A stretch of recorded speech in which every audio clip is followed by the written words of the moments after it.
നമസ്കാരം. മലയാളി വാർത്ത ഇൻസൈഡിലേക്ക് സ്വാഗതം. ബെയ്ത് ലാഹിയ ഈ സ്ഥലത്തിന്റെ പേര് കേട്ടിട്ടുണ്ടോ?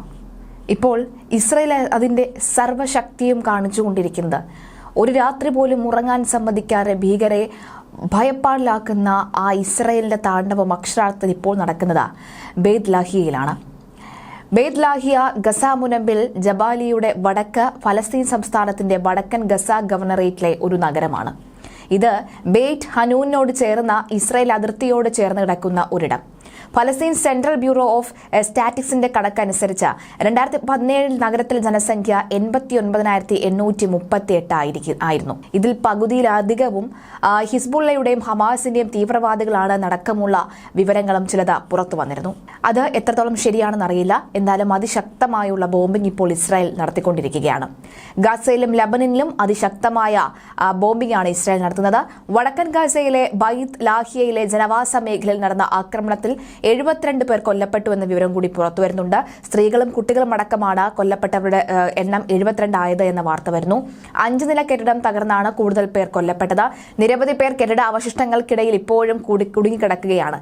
ഗസയിലെ സിവിലിയൻ നരമേധത്തെ അപലപിച്ച് സൗദി അറേബ്യ ഉൾപ്പെടെ നിരവധി രാജ്യങ്ങൾ രംഗത്ത് വരുന്നുണ്ടെന്ന് പറയുന്നു. അതായത് ഇസ്രായേൽ നടത്തുന്നതാണ് വലിയ രീതിയിലുള്ള ഈ ആക്രമണമെന്ന് കുറ്റപ്പെടുത്തുമ്പോഴും മറുവശത്ത് ഇസ്രായേൽ ജനതയും അതുപോലെ തന്നെ ഈ ദുഃഖം അനുഭവിക്കുന്നുണ്ട്. അല്ലെങ്കിൽ ഇത്തരം സംഭവ വികാസങ്ങളുടെ ഒക്കെ തന്നെ ബാക്കി പത്രമായി അവരും മാറുന്നുണ്ട്.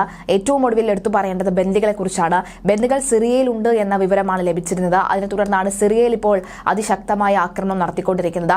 മാത്രമല്ല ഗസയിലും ലബനനിലും ഒക്കെ തന്നെ അതിശക്തമായ ആക്രമണം തന്നെയാണ്. ആക്രമണം എന്ന് പറഞ്ഞു കഴിഞ്ഞാൽ ഈ പ്രതിരോധത്തിന്റെ ആക്രമണമാണ് നടത്തിക്കൊണ്ടിരിക്കുന്നത് ഇസ്രായേൽ എന്ന് വ്യക്തമാവുകയാണ്.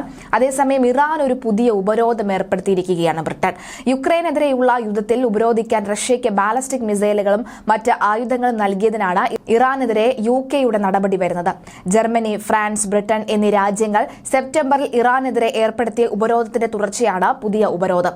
ആയുധങ്ങൾ കൈമാറാൻ സഹായിച്ച ഇറാന്റെ ദേശീയ വിമാന കമ്പനിയുടെയും സർക്കാർ ഉടമസ്ഥയിലുള്ള ഷിപ്പിംഗ് കമ്പനിയുടെയും ആസ്തികൾ മരവിപ്പിക്കുമെന്ന് വിദേശകാര്യ മന്ത്രാലയം അറിയിച്ചു.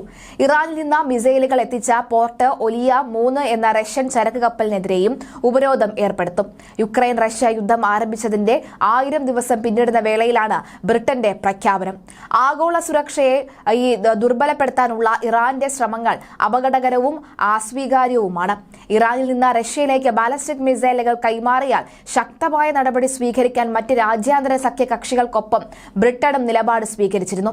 ഉപരോധം സംബന്ധിച്ച UN രക്ഷാസമിതിയിൽ പ്രഖ്യാപിക്കുന്നതിൽ മുന്നോടിയായി ബ്രിട്ടൻ വിദേശകാര്യമന്ത്രി ഡേവിഡ് ലാമി പ്രസ്താവനയിൽ പറഞ്ഞു. US നൽകിയ ആയുധങ്ങൾ ഉപയോഗിച്ച് റഷ്യയിൽ ദീർഘദൂര ആക്രമണങ്ങൾ നടത്തുന്നതിൽ യുക്രൈന് മേൽ ഏർപ്പെടുത്തിയിരുന്ന വിലക്ക് US പ്രസിഡന്റ് ജോ ബൈഡൻ നീക്കിയതിന് പിന്നാലെയാണ് റഷ്യയെ കൂടുതൽ പ്രതിരോധത്തിലാക്കുന്ന ബ്രിട്ടന്റെ നടപടി പുറത്തുവരുന്നത്. ലബനനിലെ ഹിസ്ബുള്ള ഭീകരർക്കെതിരെ ഇസ്രായേൽ പ്രതിരോധ സേന അന്തിമ യുദ്ധത്തിലേക്ക് നീങ്ങുന്നുണ്ട്. ഹിസ്ബുള്ള ഭീകരർക്കെതിരെ 6 ആഴ്ച മുമ്പ് ആരംഭിച്ച യുദ്ധമാണ് ഏറ്റവും അവസാന ഘട്ടത്തിലേക്ക് നീങ്ങുന്നത്.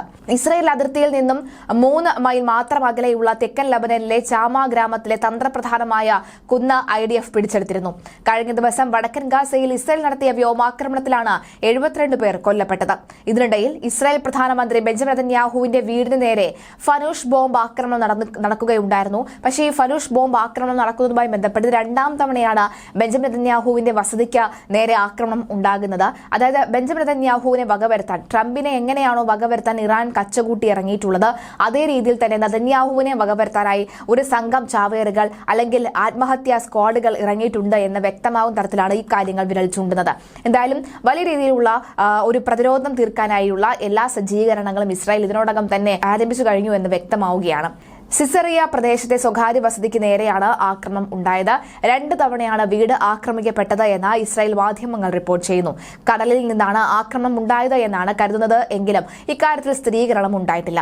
ആക്രമണ സമയം നെതന്യാഹുവോ കുടുംബമോ വീട്ടിലുണ്ടായിരുന്നില്ല എന്നും നാശനഷ്ടങ്ങളൊന്നും റിപ്പോർട്ട് ചെയ്തിട്ടില്ല എന്നും പ്രസ്താവനയിൽ പറയുന്നു. ശത്രുക്കൾ എല്ലാ പരിധികളും ലംഘിച്ചുവെന്ന് ഇസ്രായേൽ പ്രതിരോധ മന്ത്രി പറയുന്നു. ഉടൻ തന്നെ ആവശ്യമായ നടപടികൾ സ്വീകരിക്കുവാനും അദ്ദേഹം നിർദ്ദേശം നൽകിയിട്ടുണ്ട്. എന്തായാലും വലിയ രീതിയിലുള്ള ആക്രമണം തന്നെയാണ് നടന്നുകൊണ്ടിരിക്കുന്നത്. നടത്തിയിരിക്കുന്നത്. പ്രധാനമായും എടുത്തു പറയേണ്ടത് ബെഞ്ചമിൻ നെതന്യാഹുവിന്റെ വസതി കേന്ദ്രീകരിച്ചുള്ള ഒരു അറ്റാക്ക് നടന്നിരുന്നു. ഈ അറ്റാക്കിന് ശേഷം എല്ലാം അവസാനിപ്പിക്കാനുള്ള ഏറ്റവും അവസാനത്തെ ആക്രമണം അല്ലെങ്കിൽ ഏറ്റവും അവസാനത്തെ ആ ഒരു അറ്റാക്ക് എന്തായിരിക്കും, ലാസ്റ്റ് പുഷ് എന്നൊക്കെ പറയുന്ന പോലെ തന്നെ ഒരു അവസാന അറ്റാക്ക് ഇസ്രായേലിന്റെ ഭാഗത്തു നിന്നും ഉണ്ടാകാൻ ഇനി ദിവസങ്ങൾ മാത്രമാണ് ബാക്കിയെന്ന വ്യക്തമാകുന്ന തരത്തിലാണ് കാര്യങ്ങൾ നീങ്ങുന്നത്. നയതന്ത്രപരമായിട്ടുള്ള ചർച്ചകളൊക്കെ തന്നെ ഒരു വശത്ത് നടക്കുന്നുണ്ട് വലിയ രീതിയിൽ, മറുവശത്തും ആ രീതിയിൽ തന്നെ കാര്യങ്ങൾ മുന്നോട്ട് പോകുന്നു എന്ന് വ്യക്തമാകുന്നുണ്ട്. എന്തായാലും നിലവിലെ സാഹചര്യത്തിൽ അതിശക്തമായി തന്നെയാണ് ഇസ്രായേൽ മുന്നോട്ട് പോകുന്നത്. ഇറാൻ ഒന്ന് എഴുന്നേറ്റാൽ അതിനെ അടിച്ചിടാനുള്ള എല്ലാ തയ്യാറെടുപ്പുകളും സജ്ജീകരിച്ചിട്ടുണ്ട്. മാത്രമല്ല കഴിഞ്ഞ ദിവസമാണ് ഇറാന്റെ പരമോന്നത നേതാവ് അലി ഖമനേയി വലിയ രീതിയിൽ രോഗാവസ്ഥയിലാണെന്നും അദ്ദേഹത്തിന്റെ അതായത് ഇറാന്റെ പുതിയ പരമോന്നത നേതാവായി രണ്ടാമത്തെ മകനെ ആ സ്ഥാനത്തേക്ക് പിടിച്ചു ഉയർത്താനായി തയ്യാറെടുക്കുന്ന പ്രവർത്തനങ്ങളൊക്കെ തന്നെ നടക്കുന്നുണ്ട് എന്ന വ്യക്തമാക്കുന്ന റിപ്പോർട്ടുകളൊക്കെ തന്നെ പുറത്തു വന്നിരുന്നു.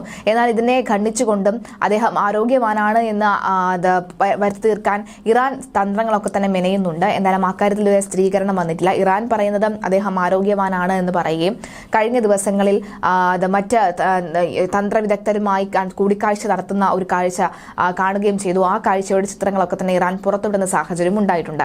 എന്തായാലും ഇറാൻ സൂക്ഷിച്ച് തന്നെയാണ് കാര്യങ്ങൾ മുന്നോട്ട് പോകുന്നത്. കാരണം ഇറാന്റെ ഓരോ ചലനവും കൃത്യമായി തന്നെ സൂക്ഷ്മ നിരീക്ഷണം നടത്തുകയാണ് ഇസ്രായേൽ ഇപ്പോൾ ചെയ്തുകൊണ്ടിരിക്കുന്നത്. മൊസാദൊക്കെ തന്നെ കൃത്യമായി ആ പ്ലാനിംഗ് ഒക്കെ നടത്തുന്നുണ്ട് എന്ന് വ്യക്തമാവുകയാണ്.